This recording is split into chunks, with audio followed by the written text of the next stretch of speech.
Que massa, Anivaldo. Que massa, cara, porque às vezes, sabe, parece que a gente está enxugando gelo, né? Mas de repente a gente tropeça e vê que não, né, cara? E vê igual ali, você falou da Lucilena. Eu fiquei 7 anos vendo as palestras dela. Quando eu assistia ela, não tinha ninguém assistindo. Só que chegou num determinado ponto que, assim, da mesma maneira que você assiste os meus vídeos, é só uma pessoa que você esbarra, entendeu? Como eu esbarrei nela, e chegou um momento que eu falei, foi maravilhoso, mas eu preciso me despedir dela, entende? E aí eu me despedi, nunca mais assisti, continuei, mas vejo que ela tá lá, e ela continua fazendo o papel dela, que você passou, e como outros que eu passei, entendeu? E como outros que passaram por mim, entendeu?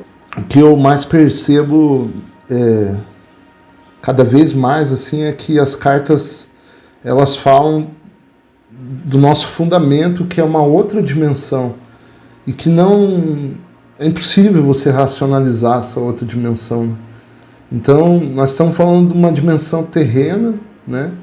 Totalmente atrelada aos nossos 5 sentidos, enraizado nela, e isso só vai vir de uma percepção interna de cada um de nós mesmos, né? E não por uma racionalização. Eu vejo que cada vez que a gente tenta racionalizar as experiências espirituais, de alguma maneira a gente fragmenta elas, né? E há uma perda nisso, é uma perda nessa experiência. E hoje eu percebo por que Cristo fala, não faça isso, né? Não tente racionalizar as tuas experiências. Apenas pegue aquela percepção que veio para você, seja de que maneira for, e agrega a tua compreensão, né? Se agarra a ela, né? É que a gente misturou muito, né? A nossa sociedade, a consciência humana, ela misturou vida com condição de vida, com situação de vida. E são coisas totalmente diferentes. É como se você pegasse um quadro negro, e esse quadro negro é a vida. E aí você escreve sobre ele, e aí você acha que a escrita é a vida. Não. A vida está lá, sustentando. Você escreve o que quiser. Essa individualidade eu percebo como a identidade do próprio ser, né? Que ela, você veja, você não precisa ter uma forma para ter uma identidade, né? Veja, se qualquer um de nós, quando a gente deixa esse corpo, a consciência, o personagem morre, o personagem acaba, né? O personagem desaparece. Mas a consciência percebida, e aí eu posso dizer que, embora haja experiência, embora ela colabore para a evolução dessa consciência que está aqui experimentando, lembra da frase? Onde não há conhecimento da identidade, não há crescimento. Se é percebida essa consciência, ora, aonde está a morte? Aonde está a morte dessa identidade percebida? Ela continua, né? Eu não gosto de buscar outros conhecimentos, porque não é o nosso papel. Mas quando eu li o Bhagavad Gita, que eu li a segunda vez, acho que no final do ano passado, começo desse ano, o Krishna fala para o guerreiro, né, para o Arjuna, ele fala que eles sempre estiveram juntos. A diferença entre Krishna e o Arjuna, Krishna falava, é que você esqueceu, e eu não. Então, quando você relembra, quando você reconhece, você relembra, né? E esse é real. Essa identidade é eterna. Essa carrega toda a evolução. Que o que é nada mais é evolução? É o reconhecimento, né? Exato. Perceba, a filosofia falou a maneira dela, né? Todos os livros espirituais falaram a maneira dela, e todos estavam falando um aspecto da verdade do qual Cristo traz analiticamente, né, nas cartas. De maneira analítica que eu acho que nenhum conhecimento trouxe dos tantos que eu passei por aí. Mas que cara, você não precisa buscar nada na tua vida. Você só precisa se reconhecer. Porque esse reconhecimento dessa identidade tua é perfeito. E tá para além da nossa imaginação, né? A gente tá como personagem aqui tentando criar uma história, né? Inclinado pelos nossos medos, né? Pelas nossas angústias, pelas nossas dúvidas. E o ser que tá ali esperando, ele tem um plano perfeito pra gente que a gente nem é capaz de vislumbrar, né? Então, aonde você está indo se o plano está aqui? Para ser reconhecido, né? Não para ser criado. Não tem nada que criar. A consciência humana nossa é uma criação do ego. Tá? Vamos dizer que é um emaranhado, né? Não seja 100%, mas ali está a nossa persona. Né? E o ego se manifesta através da nossa personalidade. Se houver a reintegração desse ego à consciência, eu acho que está correto. Mas não a reunificação dessa consciência humana na consciência divina que é o nosso ser. Entende? Entende a diferença? Porque essa consciência humana é uma criação terrena do próprio ego. Não existe a consciência humana depois da morte, depois do fim dessa individualidade. Ela desaparece. Por isso ele fala que é onde, aí a frase lá que eu falei, aonde não há conhecimento da identidade, não há crescimento, porque essa é a realidade. E quando há a percepção dela, em algum nível, você tá redescobrindo a si mesmo, reconhecendo a si mesmo. Nos prazeres, nas seduções desse mundo, e de fato existem, né? E como isso é deliberadamente exposto, né? Intencionalmente ou ignorantemente, né? pela nossa sociedade. E quando você vai tendo acesso a um conteúdo desse como das cartas, você fica mais assustado ainda, né? Porque é o momento que você vai percebendo a própria ignorância, você vai vendo a ignorância do senso comum, né? Tá todo mundo fazendo, se conectando ali para se dar bem na vida, né? Para atender os preceitos do próprio ego, né? E aí não experimenta uma vida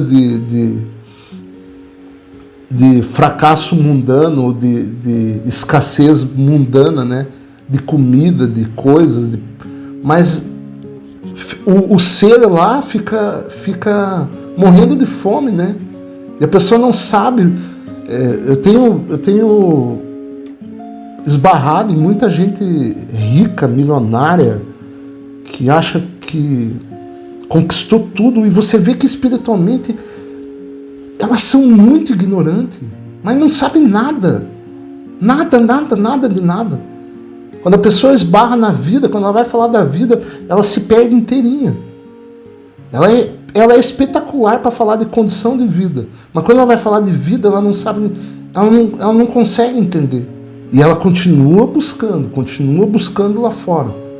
Você vê um amor genuíno, né, que você vê que os pais sentem, que Cristo fala que é o próprio Pai, é a própria consciência divina se expressando através dele, e a gente acha que esse amor é nosso, né? Mas que ele tem um vínculo, né? Ele tem um vínculo que o filho é seu, né? A filha é sua. Então há uma condição, né, para que isso aconteça. E aí você fala, não, mas eu tenho amor incondicional pelo meu filho. Não, isso não é incondicional, é condicional, porque é teu filho. Você tem o teu amor pelo teu filho, pelo do outro? Não, acaba, né? Então aí você vê uma junção desse ego, né? Só que a consciência divina ali se expressando, né? Em todos os pais. E você já percebeu quando que nasce o pai e quando que nasce a mãe? Quando o filho nasce. O pai já estava lá, mas ele não era pai. E aí quando o filho nasce, ele se torna pai. E se torna pai integralmente, né? Mentalmente e emocionalmente. Ora, como você muda num estalo de dedo. Não, você não muda. A tua consciência é absorvida por essa natureza interior que já está dentro de cada um de nós, né? Cara, você tem um filho, você morre pro teu centro, né? Sai do eu, né? É tudo para eles. E você dá a própria vida por ele. Não importa mais você, o teu conforto. A questão é o conforto, ele ter conforto. É ele estar encaminhado, né? E que eu vejo hoje, em geral, a entidade humana ela está muito autocentrada, aí vem o conflito de pai e mãe. Porque isso conflita com o autocentro dela, né? E aí, sabe por que ninguém buscou mais? Porque todos esses conhecimentos, né, de aspectos da verdade, eram como pequenas embarcações que você estava navegando. E de repente você chegou numa ilha, numa terra firme, onde não é mais preciso embarcação. Ela te levou. Mas agora não há mais necessidade da embarcação. Os caminhos dos buscadores, eles não são iguais, eles são semelhantes. O tempo que a tua consciência, você não sabe em que nível que ela estava. Mas um pintinho, quando ele quebra um ovo, ou ele quebra muito rapidamente, ou ele quebra muito gradualmente. E essa quebra, veja, com Cristo acontece isso em 40 dias. Na verdade foi instantaneamente, né, com o batismo dele. Mas ele tem a percepção nas experiências do deserto dele. A consciência dele potencialmente já existia, já estava lá. É como se ele viesse pronto, mas ele foi obscurecido pelos desejos desse mundo.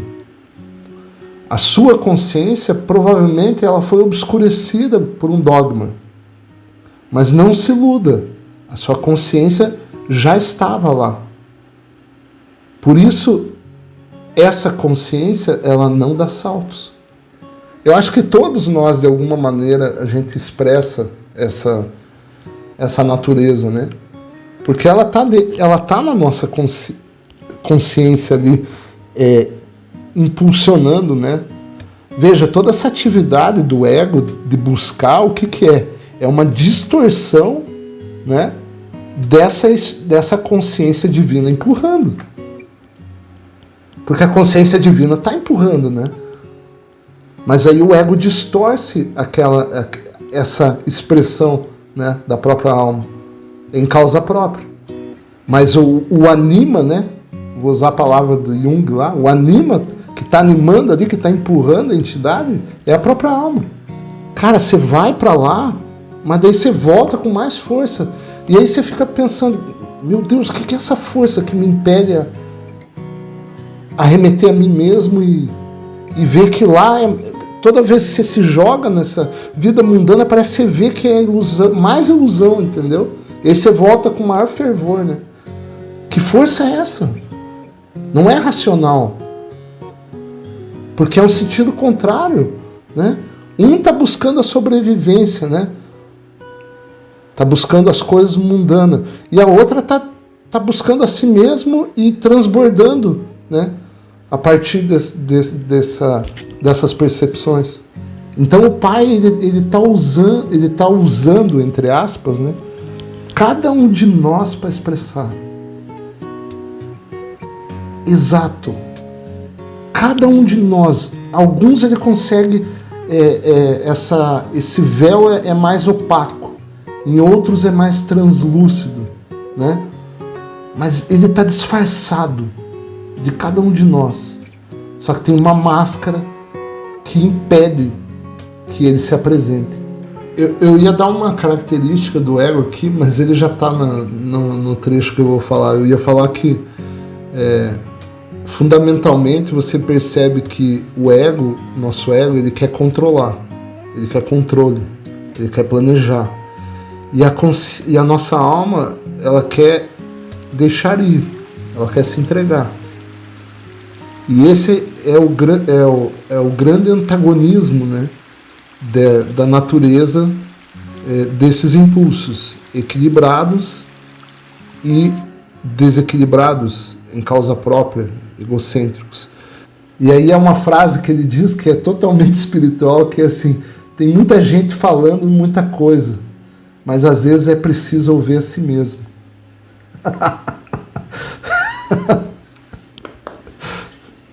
Simplesmente fenomenal.